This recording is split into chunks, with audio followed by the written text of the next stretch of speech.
馬太福音第7章，不要論斷人。你們不要論斷人，免得你們被論斷。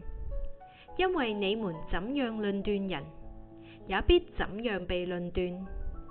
你們用什麼量器量給人，也必用什麼量器量給你們。為什麼看見你弟兄眼中有刺，卻不想自己眼中有梁木呢？你自己眼中有梁木，怎能對你弟兄說，容我去掉你眼中的刺呢？你這假冒為善的人，先去掉自己眼中的梁木，然後才能看得清楚，去掉你弟兄眼中的刺。不要把聖物給狗，也不要把你們的珍珠丟在豬前，恐怕它踐踏了珍珠，轉過來咬你們。祈求、尋找、叩門。你們祈求，就給你們；尋找，就尋見；叩門，就給你們開門。因為凡祈求的，就得着；尋找的，就尋見；叩門的，就給他開門。你們中間誰有兒子求餅，反給他石頭呢？求魚，反給他蛇呢？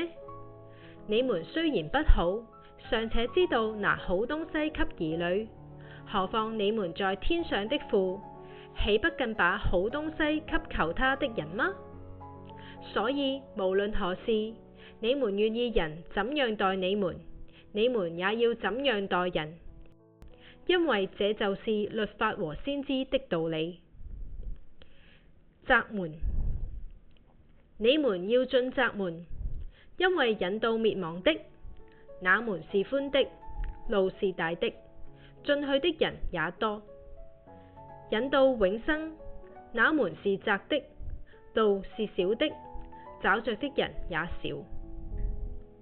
兩種果樹。你們要防備假先知，他們到你們這裏來，外面披着羊皮，裏面卻是殘暴的狼。憑着他們的果子就可以認出他們來。荊棘上豈能摘葡萄呢？蒺藜裏豈能摘無花果呢？這樣，凡好樹都結好果子，唯獨壞樹結壞果子。好樹不能結壞果子，壞樹不能結好果子。凡不結好果子的樹就砍下來，丟在火裏。所以憑着他們的果子就可以認出他們來。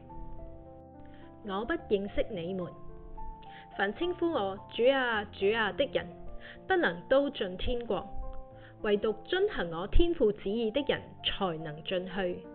當那日，必有許多人對我說，主啊主啊，我們不是奉你的名傳道，奉你的名趕鬼，奉你的名行許多異能嗎？